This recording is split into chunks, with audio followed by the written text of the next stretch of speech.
یہ بہت اہم اس لیے ہے کہ بیوی اگلی نسل کے وجود میں آنے کا ذریعہ ہے.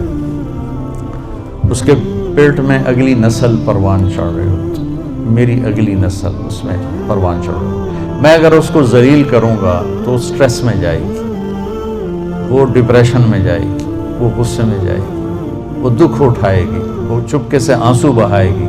یہ سارا ڈپریشن میری اولاد پہ جائے گا جو پیٹ میں پنپ رہی ہے. اس وقت بچوں کے ڈاکٹر سائیکائٹرسٹوں کی لائن لگی ہوئی ہے کہ ہمارے بچے پیدائشی سٹریس اور ڈپریشن کا شکار پیدا ہو رہے ہیں، کیونکہ ماں ہمارا، معافی چاہتا ہوں، ہمارا سسرالی معاشرہ بہت ظالم ہے. سسرالی معاشرہ وہ کسی برادری کا ہو، سندھ، پنجاب، بلوچستان، پاکستان، بہت ظالم قسم کا معاشرہ ہے. اور اس میں بہت کم گھرانے ایسے ہیں جو آنے والی کو، بیوی کو عزت دیتے ہیں. آپ کو ایک حدیث سناؤں بڑی مزیدار. میرے نبی نے فرمایا یہ جو میرے مدینے والے ہیں نا، مدینے والے صاحب، یہ بڑے اچھے لوگ ہیں. کس وجہ سے؟ جہاد کرتے ہیں، تبلیغ کرتے ہیں، ذکر کرتے ہیں، تلاوت کرتے ہیں، تہجد پڑھتے ہیں. سنو، غور سے سنو، مستورات بھی سنو. آپ نے کہا یہ میرے مدینے والے بڑے اچھے لوگ ہیں. یا رسول اللہ، کس وجہ سے؟ کہا جب یہ کسی کی بیٹی کو بیاہ کے لاتے ہیں تو اس لڑکی کو ذرہ برابر احساس نہیں ہوتا ماں باپ کے گھر میں ہوں یا سسرال کے گھر میں.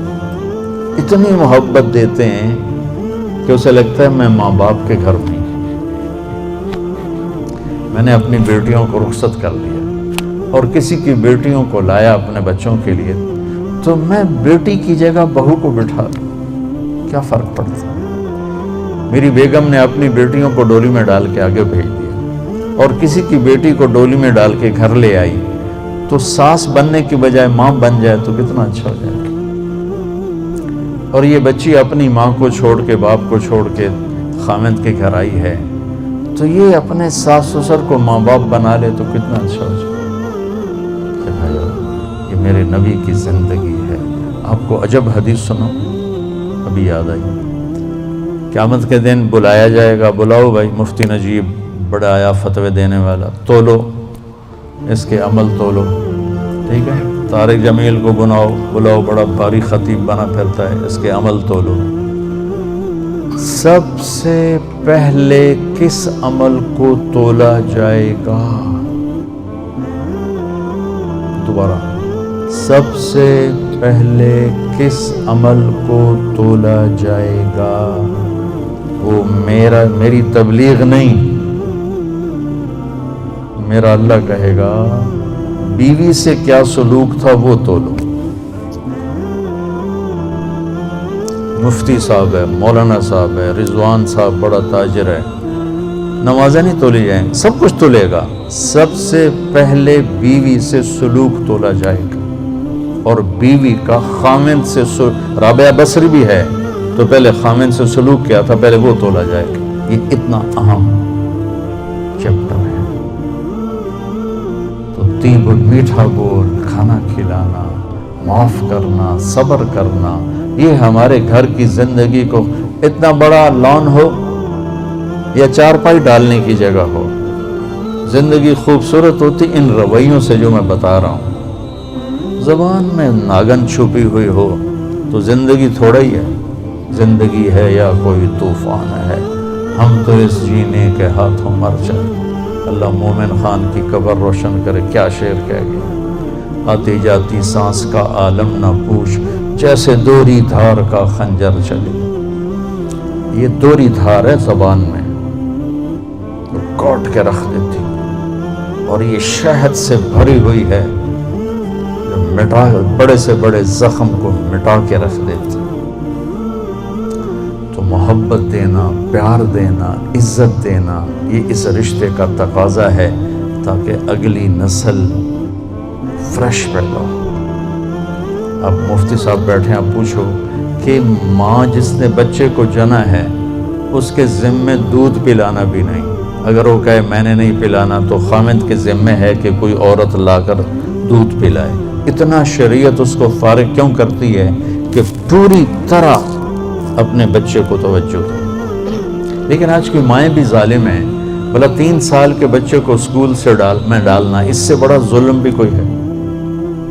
وچے دی پوٹی نہیں کر رہی، وچے پیشاب نے انہوں اسکول بھیجی جانتے، وہ روتا ہوا جاتا ہے، روتا ہوا آتا ہے، ماں باپ سے فاصلہ پیدا ہو جاتا ہے. یہ 7 سال تک میرا نبی کہتا ہے بچے کو نماز بھی نہ کہو، 10 سال کے بعد تھوڑا پابندی کرواؤ. ماں باپ 7 سال 10 سال تک بچے کو ٹائم دیں، ٹائم کوئی نہیں، ٹائم دیں. اور اے خبیث موبائل جڑا بوجھے چلے ہی پھر دو، اس کو گھر میں آ کے آف کر دیں، بند کر دیں. میں نہیں کہتا ہوں سارا دن بند کرو، لیکن 1 گھنٹہ، آدھا گھنٹہ، پونا گھنٹہ، 2 گھنٹے جب تم بچوں بیوی بیٹھو تو اس خبیث کو بند کر دو. یہ بہت بڑی ذلت ہے کہ میری بیگم مجھ سے بات کرنے لگتی ہے، ٹرن میں فون اٹھا کے میں ذرا یہ سن لوں. آپ کو پتہ نہیں ہے نفسیاتی طور پر کتنا اس سے اثر پڑتا ہے. میں بات کرتا ہوں، میری بیوی فون اٹھا کے سننے لگ جاتی. بچہ بات کرنے آتا ہے، وہ فون میں لگی ہوئی ہے کہ بچے کی عزت نفس کو تباہ کر دیا. یہ ضرورت کی چیز تھی. ہمارے ہاں پنجابی میں مثال ہے، میراسی، پتہ نہیں آپ جانتے کہ نہیں جانتے، مراسیوں کا پہلا بیٹا ہوا، انہوں نے چم کے مار چھڑے. پاکستان والے نے موبائل ملیا، ٹوائلٹ چ بھی بہ کے سن دیں، تو آواز آ رہی ہیں. کم وقت وہ کم کر جڑا تو کرن گیا اتھے بہ کے بھی سودے کر لے. یہ بھی کوئی زندگی ہے؟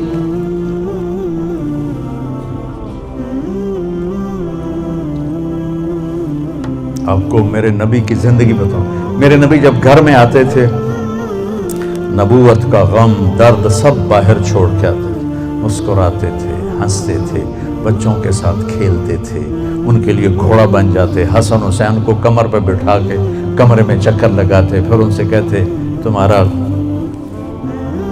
اونٹ کیسا ہے. پھر دونوں بھائیوں کو اتار کے حضرت زینب کو اپنی کمر پہ بٹھا کے کمرے میں چکر لگاتے، پھر ان کے ساتھ کشتی کرتے، پھر ان کی کشتی کرواتے. کیا کچھ نہیں کیا. آپ ان سے زیادہ مصروف تو نہیں ہیں. ایک جہاز سے اترے، دوسرے پہ چڑھ گئے، اس سے اترے، تیسرے پہ چڑھ گئے. یہ کوئی زندگی ہے بھائی؟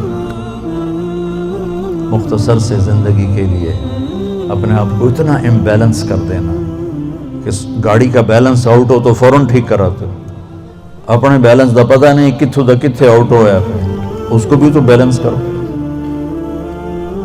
بچے کو عزت دو، وہ آئے تو اس کے متوجہ ہو جاؤ، جی بیٹا. اور بچوں کو میرے نبی نے کہا اکرموا اولادکم، اپنی اولاد کو عزت دو. میرے نبی کو ملنے جب بیٹی فاطمہ آتی، مہینے بعد نہیں آتی تھی، ہر دوسرے دن، نال تک گھر ایسی، تو میرے نبی چیئر پر بیٹھے ہیں، زمین پر بیٹھے ہیں، چارپائی پر لیٹے ہیں، جو ہی فاطمہ پہ نظر پڑتی کھڑے ہو جاتے، اور وہیں کھڑے نہیں ہوتے، تیزی سے آگے بڑھتے تھے، اور حضرت فاطمہ کو وہیں دروازے پر ہی ہاتھ پکڑ لیتے تھے، اور دیکھو یہاں بوسہ لیتے تھے. پھر ہاتھ پکڑے لا کر پہلے بیٹی کو بٹھاتے تھے، پھر خود بیٹھتے تھے. یہ سلوک تھا ماں بطور باپ اپنی بیٹی کے ساتھ. عزت ان کے اندر ڈالو گے تو عزت واپس آئے گی. ہمارے گھروں میں ٹینشنیں ہیں تو ماں بھی ڈانٹ رہی ہے، باپ بھی ڈانٹ رہا ہے، ماں بھی تھپڑ مار رہی ہے، پیو بھی تھپڑ مار رہے ہیں. میرے نبی حضرت فاطمہ کے گھر تھے، رات کا ٹائم، حضرت حسن کی آنکھ کھلی، کہا ماں جی پانی پینا ہے. تو حضرت فاطمہ اٹھنے لگی، تو ہم نے کہا فاطمہ لیٹ جا. آپ نے گلاس اٹھایا، سامنے گھڑے میں پانی تھا، آپ نے پانی نہیں لیا. اب باہر گئے، حضرت علی کی بیمار بکری کھڑی تھی، دودھ کا قطرہ بھی نہیں تھا، آپ نے ہاتھ لگایا، وہ دودھ سے بھر گئے. پھر آپ نے دودھ نکالا، گلاس بھر دیا. اندر آئے تو حسین بھی جاگ گئے تھے، وہ دوڑ کے آگے آ گئے. تو آپ نے کہا تو پیچھے ہو جا. تو بیٹی نے کہا آپ کو حسن سے زیادہ پیار ہے؟ نہیں، میری دونوں آنکھوں کی ٹھنڈک ہے. اس نے پہلے مانگا اس کو پہلے دوں گا. تو آپ نے حسن کو پلایا، حسین کو پلایا، فاطمہ کو پلایا، خود نہیں پیا. پھر کہا فاطمہ تو میں یہ دونوں اور یہ جو سویا ہوا ہے، علی سوئے رہے جاگے نہیں، ہم پانچوں قیامت کے دن اکٹھے ہوں گے. اس واقعے سے کیا سبق ملتا ہے کہ بچے نے پانی مانگا، میرے نبی نے دودھ دیا. کہ اگر تمہیں اللہ نے ہمت دی ہے تو اپنے بچوں کی جائز خواہشات کو اعلیٰ سے اعلیٰ طریقے پر پورا کرو، عزت کے ساتھ، احترام کے ساتھ. اسی بات پہ ماں اور بیٹی میں لڑائی ہو رہی. چھوٹی بیٹی میں نے یہ نہیں پہننا، وہ ماں کہتے ہیں ایو ہی پواونا ہے. میں دیکھتا ہوں نا اپنے گھروں میں اپنی پوتی بس وہ کہتی میں نے یہ نہیں پہننا، وہ ماں کہہ رہی نہیں تو نے یہی پہننا ہے. وہ بے وقوف، اگر انہوں تو نیلی دی بجائے ساوا پاون دیتے کیڑی قیامت آ گئی. اتنی بے وقوف مائیں ہیں آج کل. یہ جو موبائل ہے نا، اس نے ماؤں کی عقل چھین لی. سب سے قیمتی سرمایہ کو اٹھا کے پھینک دیا کوڑے کے ڈھیر پر.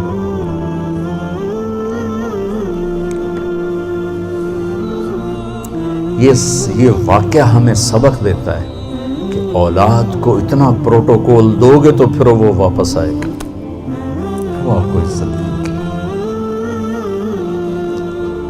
حضرت حسن بصری فرمایا کرتے، ان کی کنیت ہے ابو سعید، بیٹا تھا سعید.